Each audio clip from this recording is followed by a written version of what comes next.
My girlfriend left me after I gambled our house, then tried to come back when I won big.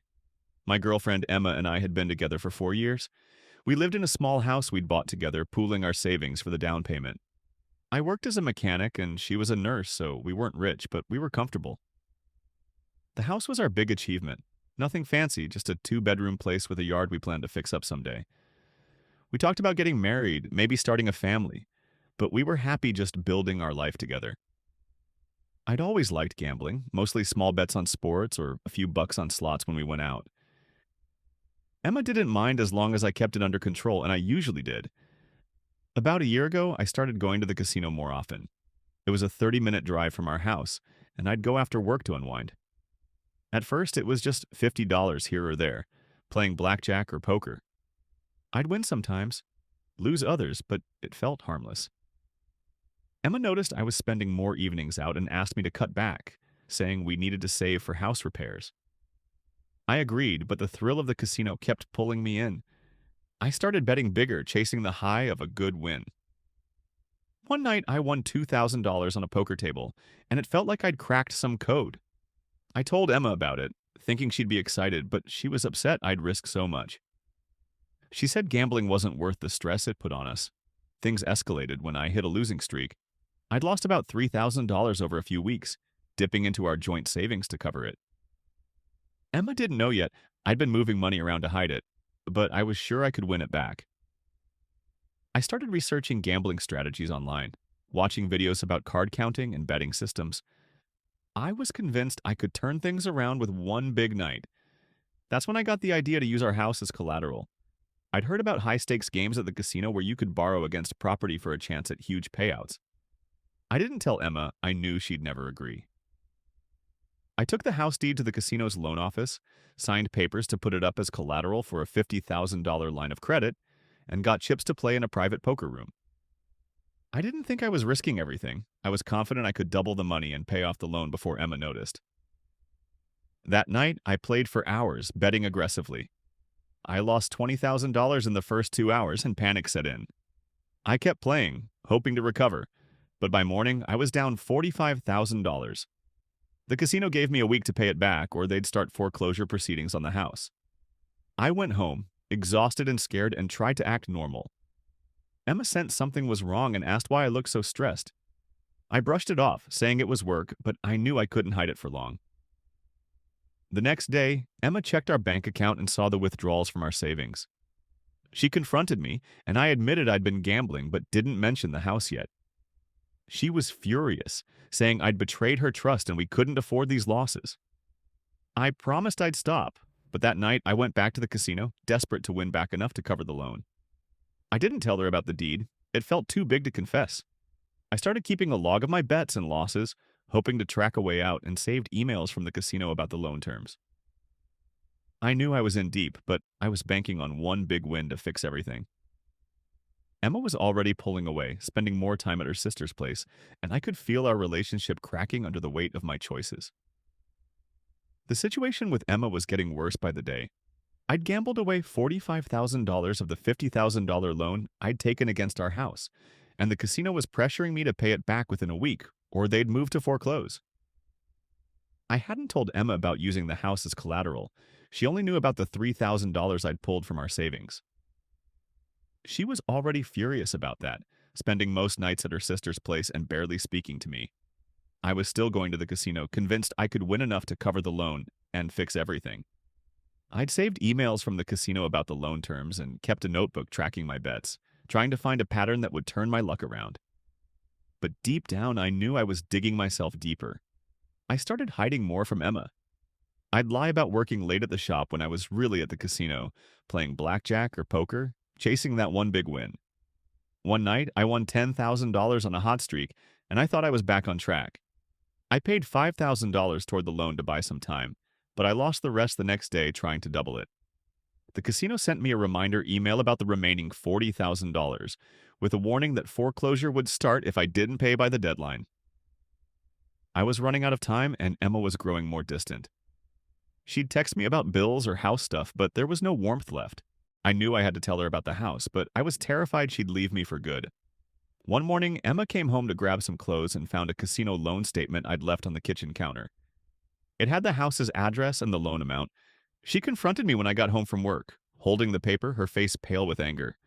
I admitted I'd used the house as collateral, thinking I could win enough to pay it off and surprise her with extra cash. I showed her my betting log, trying to explain I had a plan, but she didn't want to hear it.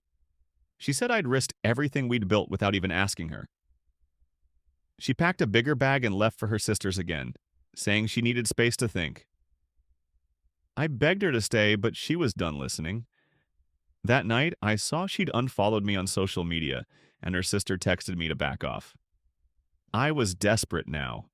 The casino deadline was 3 days away, and I had no way to pay the $40,000.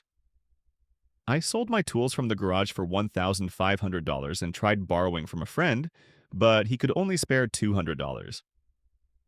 I went back to the casino one last time, using the $1,700 to play in a high-stakes poker game. I played carefully, sticking to small bets at first, and by some miracle I started winning. By the end of the night, I'd turned the $1,700 into $25,000.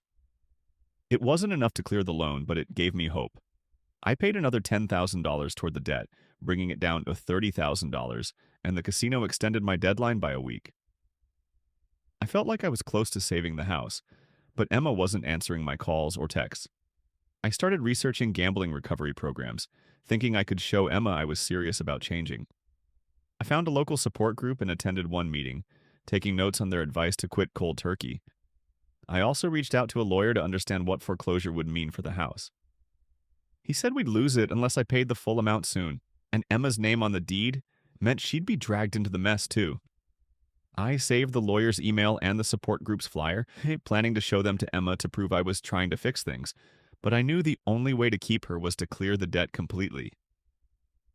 I decided to go back to the casino one more time, betting everything I had left on a final game to save our house and our relationship. With only a week left to pay off the $30,000 I owed the casino, I was desperate to save our house.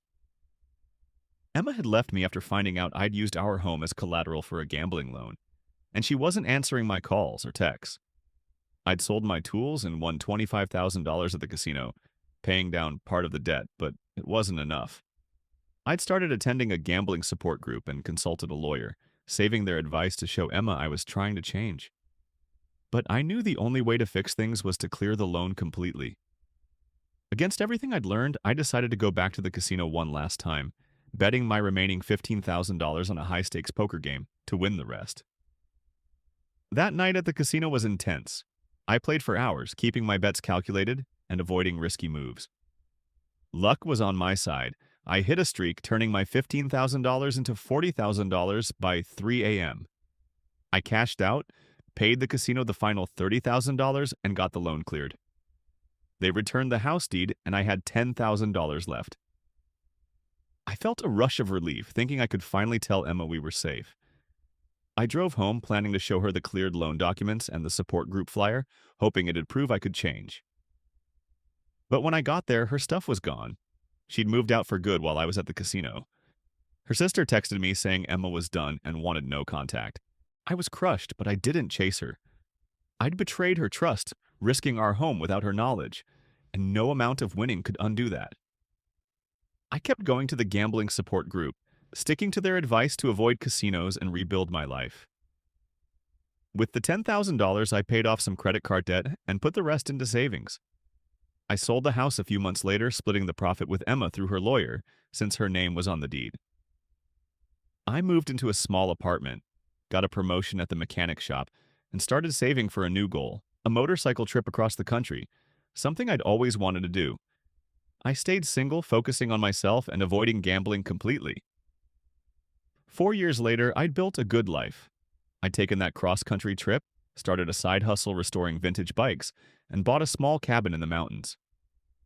One day, I got an email from Emma. She'd seen a local news article about my bike restoration business, which had gone viral online. She congratulated me, said she'd followed my journey from afar, and asked to meet up, hinting she missed me. I checked her social media and saw she'd had a rough few years, job struggles, a bad breakup. I suspected she was reaching out because of my success, not because she cared. I I thought about replying, but I remembered how she'd left when I was at my lowest and how I'd rebuilt without her. I didn't meet her. I wrote a polite email back thanking her for the message, but saying I was happy on my own. I attached a photo of my cabin and one of me on my bike.